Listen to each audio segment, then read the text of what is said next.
रायगड जिल्ह्यातील रोहा शहरातून एक धक्कादायक घटना समोर आली असून कुंडलिका नदीत एका अज्ञात इसमाचा मृतदेह तरंगताना आढळून आल्याने शहरात एकच खळबळ उडाली आहे।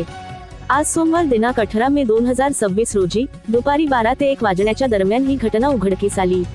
मिळालेल्या माहितीनुसार कुंडलिका नदीत भरतीचे पाणी आलेले असताना नदीच्या पाण्यावर एक व्यक्ती तरंगताना काही स्थानिक नागरिकांच्या निदर्शनास आली।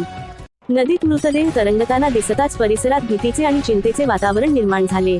काही क्षणांतच ही माहिती वाऱ्यासारखी संपूर्ण रोहा शहरात पसरली। सदर घटनेची माहिती मिळताच रोहा पोलीस तातडीने घटनास्थळी दाखल झाले।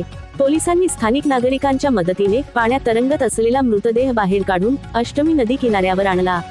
त्यानंतर पंचनामा आणि पुढील कायदेशीर प्रक्रिया सुरू करण्यात आली।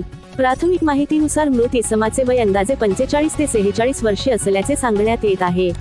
मात्र संबंधित व्यक्तीची ओळख अद्याप पटलेली नसून तो नेमका कोण, कुठला आणि नदीत कसा आला याबाबत अद्याप कोणतीही अधिकृत माहिती समोर आलेली नाही। दरम्यान मृत्यूचे नेमके कारण अद्याप स्पष्ट झाले नसून हा अपघाती मृत्यू, आत्महत्या की अन्य कोणता प्रकार आहे याबाबत विविध तर्कवितर्कांना उधाण आले आहे। मृतदेह शवविच्छेदनासाठी पाठविण्यात येणार असून अहवालानंतरच मृत्यूचे नेमके कारण स्पष्ट होण्याची शक्यता आहे।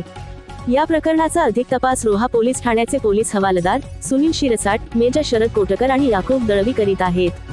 पोलिसांकडून मृत इसमाची ओळख पटविण्याचे प्रयत्न सुरू असून परिसरातील नागरिकांना संशयास्पद माहिती असल्यास पोलिसांशी संपर्क साधण्याचे आवाहन करण्यात येत आहे। अशा प्रकारच्या नवनवीन व्हिडिओ आणि चालू घडामोडी पाहण्यासाठी TV7 मराठी महाराष्ट्र न्यूज या चॅनेलला लाईक, शेअर आणि सबस्क्राईब करा।